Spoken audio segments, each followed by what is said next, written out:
dunia. Okey.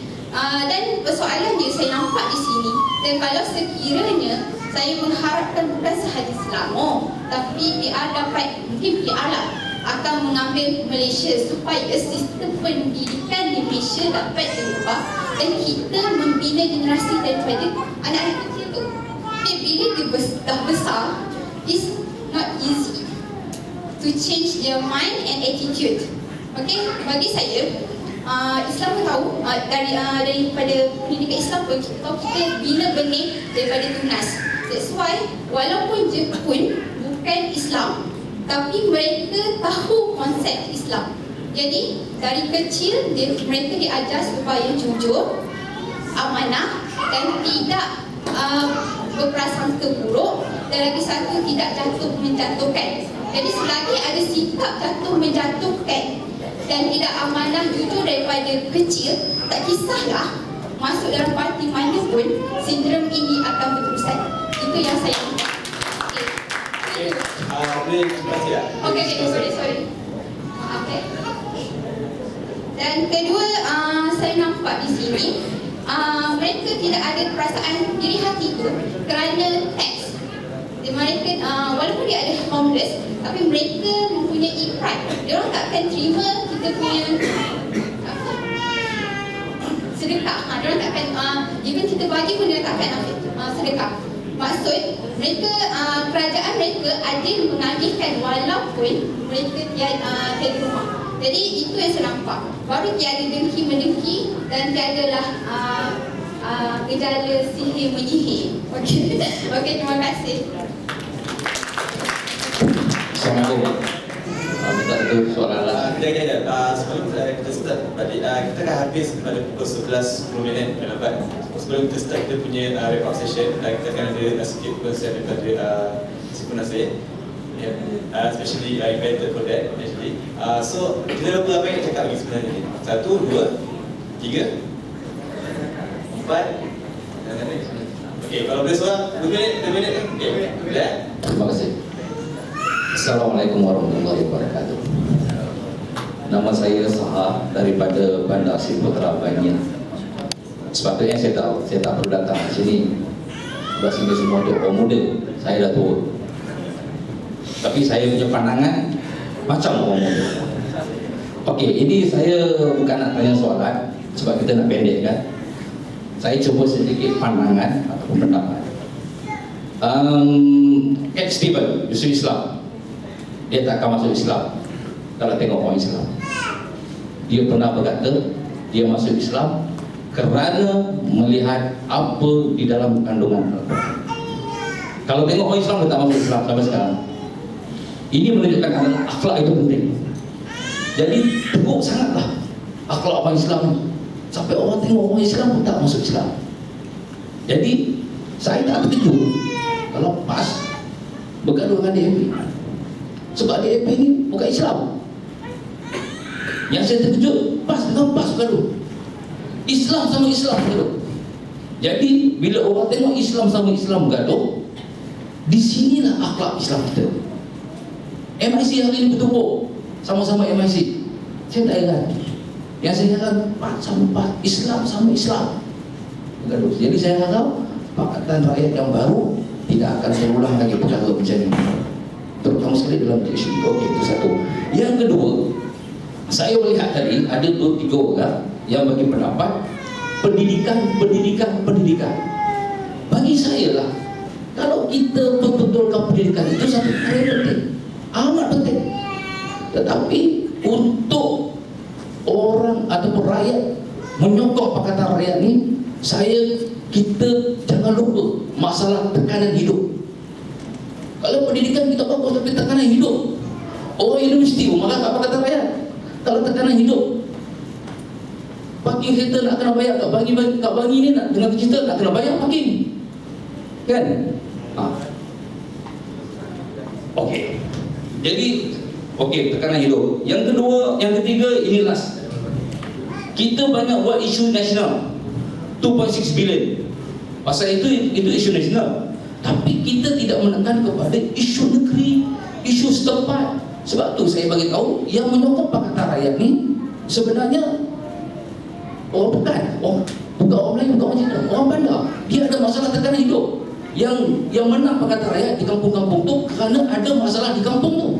Jadi saya minta pemimpin-pemimpin muda ni kan, supaya you all yang akan memimpin Pakatan Rakyat ni. Jadi saya minta you jangan terlepas isu setempat, isu daerah, isu negeri. Jangan hanya mengulang isu nasional saja. Assalamualaikum warahmatullahi wabarakatuh. Terima kasih. Seterusnya.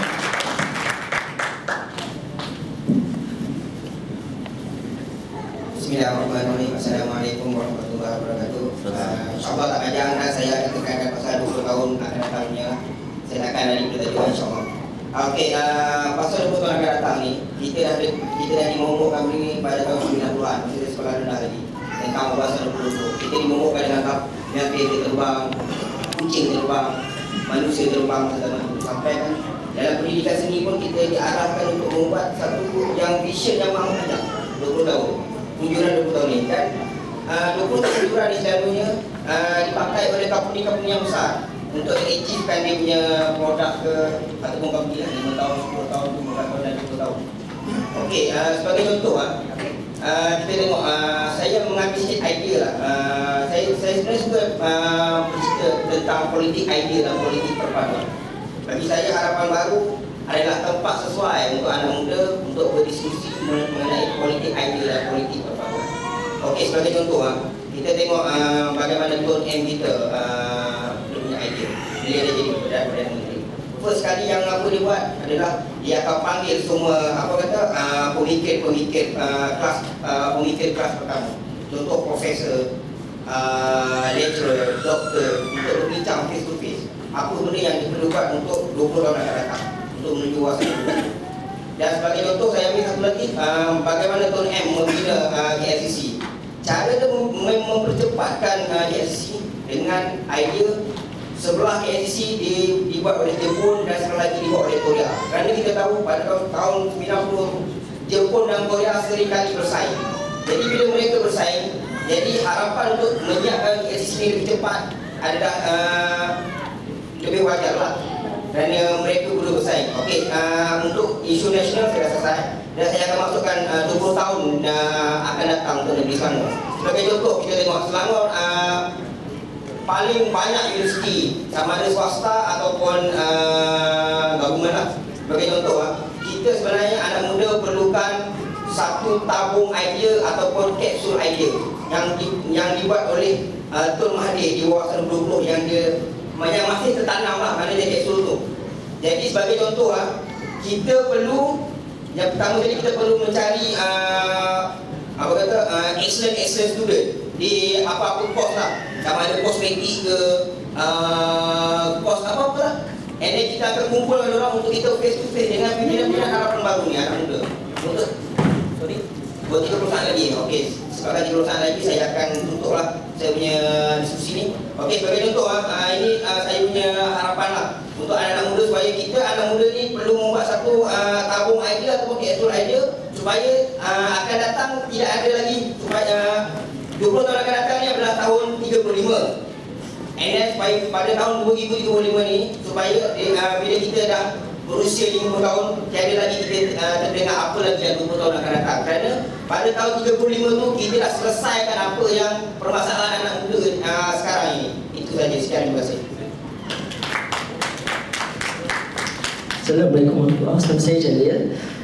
Saya nak cakap sikit di mana walaupun saya tak kisah siapa yang akan memerintah negara, tapi satu masalah je yang saya nak buat satu cultural changes which saya nampak masa saya di London tahun lepas, di mana saya bandingkan Malaysia punya library semua kosong, tapi benda tak ada exam je.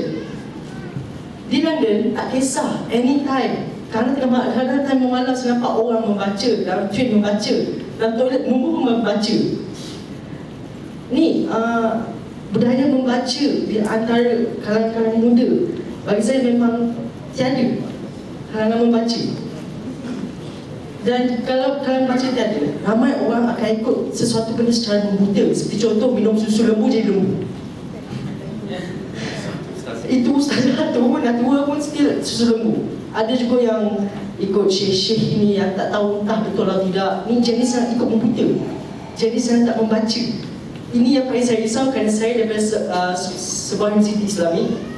Dan apabila saya berargue dengan mereka, segala jawapan yang saya dapat, ini adalah haram, ini adalah haram, ini adalah haram, ini adalah haram.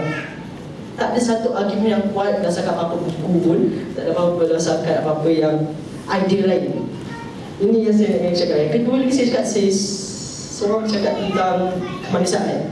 Kemanusiaan, saya sekolah rendah, saya adalah seorang pembimbing sebaya.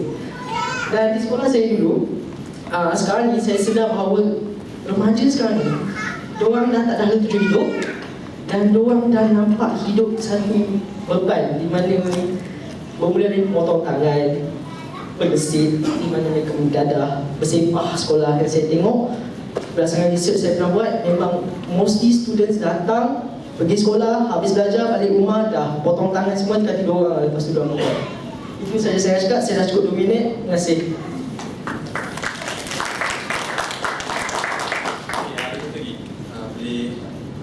Sebelum kita serahkan pada partisipasi untuk kemudian.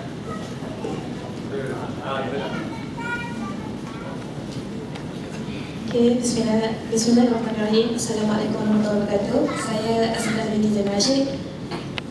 Dengar kepada perbincangan hari ini banyak tertembak tentang isu pendidikan ya. Dan saya terpanggil untuk bercerita memandangkan saya bakal guru insya-Allah bulan 9 nanti, dan bagaimana saya melalui sistem pendidikan tentang isu rasis.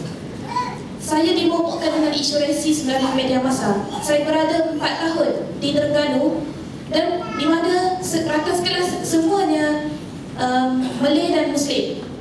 Tiba-tiba ditakdirkan Allah saya perlu berpindah ke Badan Istek Negeri Sembilan, yang mana first impression saya bila masuk kelas, habislah aku ramai dari Cina, ramai dari India. Kerana saya takut. Saya dah terbaca dalam Facebook, saya terbaca dalam akhbar yang mana saya ditakutkan dengan isu-isu begitu. Tetapi apa yang membuat saya berubah bila saya ke sana? Saya lebih senang belajar. Masya Allah, mereka sangat berkongsi, mereka sangat raih saya. Saya takut bila dibagikan kumpulan, adakah aku tersisih? Tetapi sebaliknya yang berlaku. Don't worry, you have me, you have me.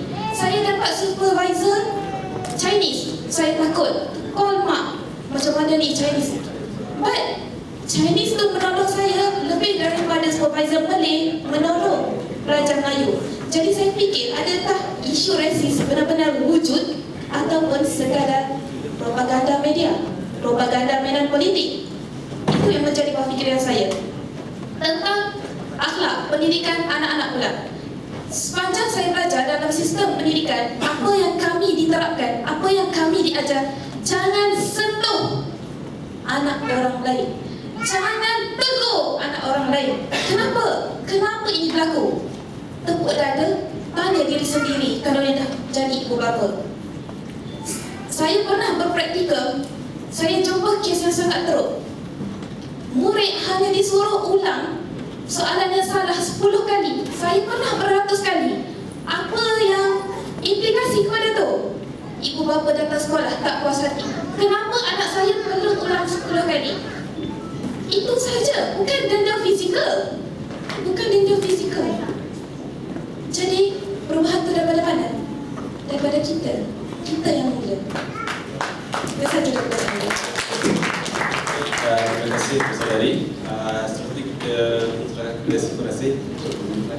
Ya, hubungan yang susah ini. Ada orang lebih layak. Bagi pendapat saya, kita ada bukan segala masalah politik, tapi masalah cultural. Dan kita melihat kira sama ada parti PAS ke, parti UMNO ke, dan kita harap insyaAllah parti yang baru tidak macam itu. Contohnya Brother Bernili start dengan satu isu. Gimana example, simple example lah. Tentang apa yang berlaku di Kelantan baru-baru ini dan heboh dalam surat khabar orang China Press heboh. Ialah anak gadis mereka dibawa lari, tiba-tiba hilang dan mereka bawa oleh polis. Di mana anak saya? Dan kidnap ke apa? Tiba-tiba anak dia balik, sudah peluk Islam, pakai tudung dan sudah nikah dengan seorang Melayu. Saya terpaksa budak kata Melayu. Mereka tak rasis ke macam itu? automatically cara method macam tu akan buat mereka racist. Melayu bawa lalat dari anak saya. Dan saya tengok Facebook semua, even jabatan agama yang kenaan itu pun, pegawai ustaz sokong benda itu. Alhamdulillah kami dah selamatkan dia dari kekufuran. Nak selamat dari kekufuran dengan nikahkan dia. Is that the way? Just because ayah dia mengikut mazhab kita tidak boleh berwalikan kepada anak ayah dia bukan Muslim macam ni, maka bolehlah nikahkan anak perempuan yang suka ni tanpa discussion pada family dia at all, tanpa. Jadi saya rasa Dr. Mujahid punya idea of fake Malaysia, fake multicultural sangat penting tau. Itu wacana sangat penting sebenarnya. Adakah kita nak ikut mazhab Syafi'i secara buta macam tu, ataupun kita kata you must, jabatan agama tidak ada kuasa serta-merta lah tanpa berbincang dengan ayah dia walaupun bukan Muslim dengan cara yang baik. Kita kena buat macam tu, baru tidak difitnah. Surat khabar Cina hitam habis-habisan. Ini ke Islam? Kalau lah ini terjadi pada perempuan Melayu, dibawa lari orang Kristian, okey, kena nikah dengan Kristian, patah balik apa jadi? Jadi faham agama kita mungkin yang mewujudkan racism.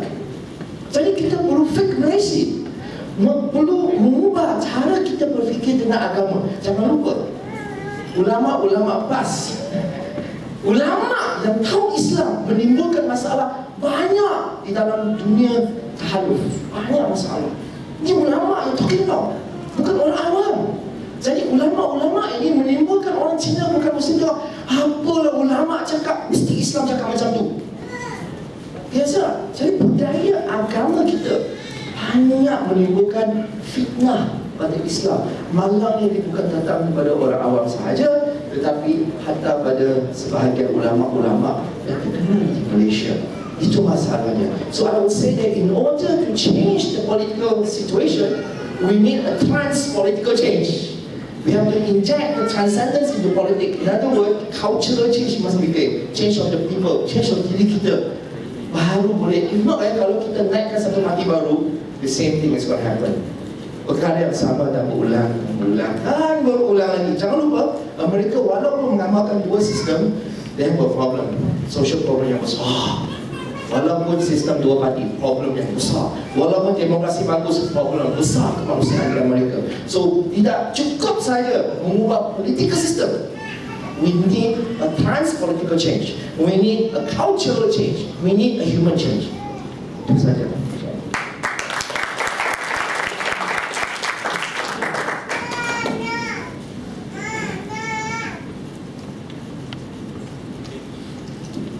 Okey, terima kasih atas perkongsian dan pergulungan tadi kita bincangkan.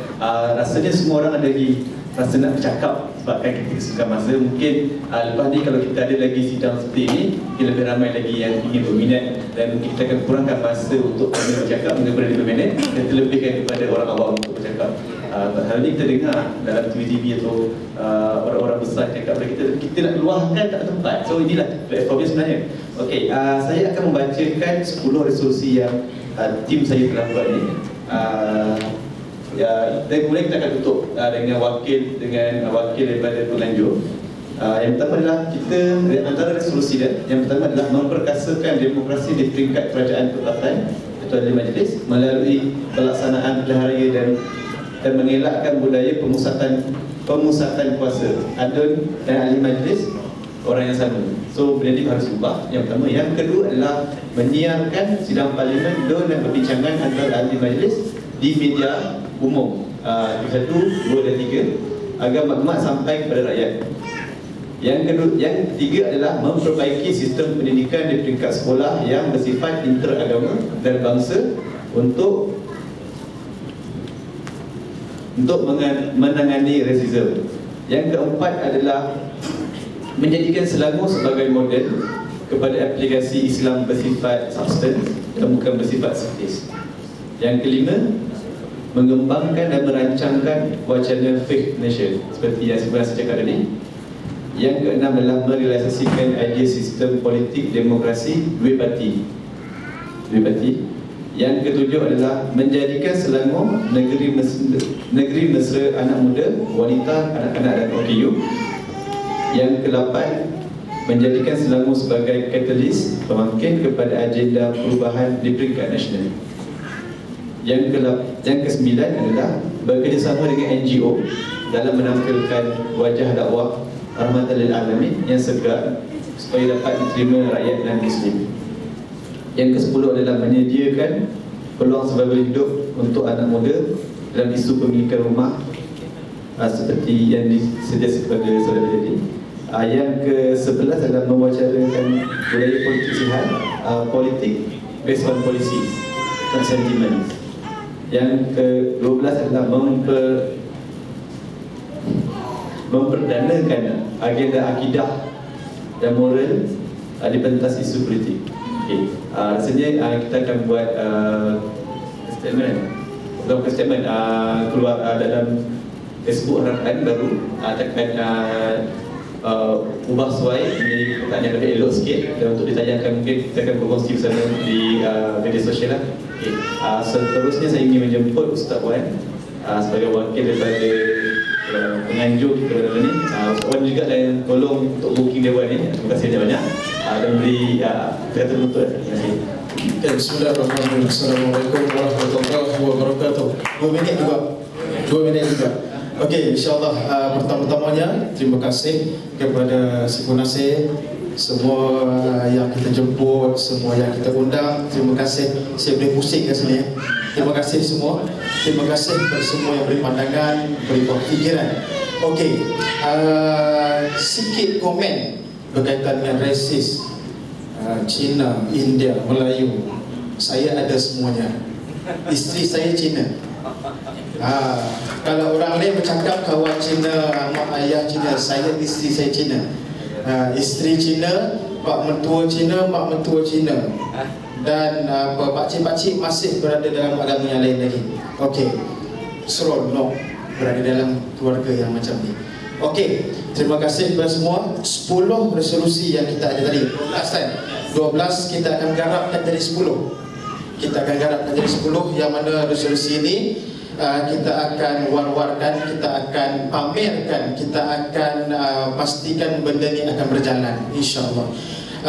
Resolusi ini juga kita ambil dari semua pendapat yang lain kita terima, kita ambil maklum dan insya-Allah kita cuba bantu untuk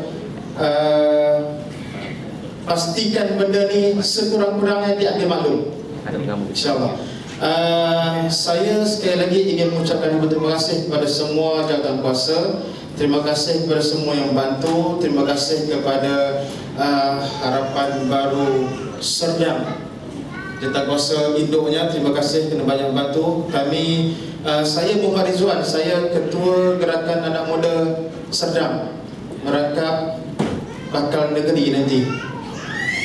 Tapi yang dah pasti saya adalah Esko Gerakan Anak Muda Negeri Perak sekarang, itu pastilah. Okey, jadi terima kasih kepada semua. InsyaAllah tolong doakan kami semua terus berjuang untuk rakyat. Terus doakan kami sentiasa istiqamah dengan Islam. Sebab orang kata bila keluar ni, Ustaz tolong betul ada bagi Ustaz Wan. Ustaz tolong betulkan balik sila betulkan balik syahadah. Saya kata astagfirullahalazim, saya tak keluar Islam pun. Ustaz sila betulkan balik syahadah. Itu berat. Jadi kita tinggalkan isu-isu itu. Terima kasih sekali lagi. Kami suka berbesar hati andai kata kalau saudara-saudara, tuan-tuan, puan-puan sebelum keluar daripada dewan ni kita letak tabung kat situ. Tolonglah letak dompet pun tak apa, senang sibuk. Letak dompet pun tak apa, sibuk. Tak ada masalah, kami terima. Sebab dompet itu insya-Allah kita pulangkan balik bersama dengan IC lesen. Jadi insya-Allah dengan hati yang penuh rasa rendah diri, terima kasih kepada semua. Terima kasih atas pandangan diberikan, atas maklum balas yang baik. Terima kasih kepada semua jawatan kuasa. Apa lagi saya tinggal? Tolong beritahu. Ada yang tinggal lagi tak? Bersih. Okey, bersih. Anak muda, kita tolong turun. Kita tolong turun dari hati yang tulus ikhlas hari ini. Saya mengajak semua, tolong kita turun bersama untuk membantu, insya-Allah. Ada apa tinggal lagi? Semua clear. Terima kasih. Kita santai-santai. Saya seronok malam ni. Walaupun saya ustaz pakai kopiah sebenarnya saya muda lagi. Sebab ada bagi pakcik kalau dia Allah kata, mentang-mentang aku pakai kopiah bagi pakcik tu. Umur baru 34 tahun. Kantor je dah. Aduh. Dah promosi diri ya. Sorry. Okey, terima kasih banyak. Kita bersurai pada malam ini dengan suasana yang baik. Kita istiqamahkan diri kita terus dan insya-Allah kita doakan kita semua yang berada pada malam ini sentiasa berada dalam rahmat Allah insya-Allah. Terima kasih banyak sekali lagi. Assalamualaikum warahmatullahi wabarakatuh.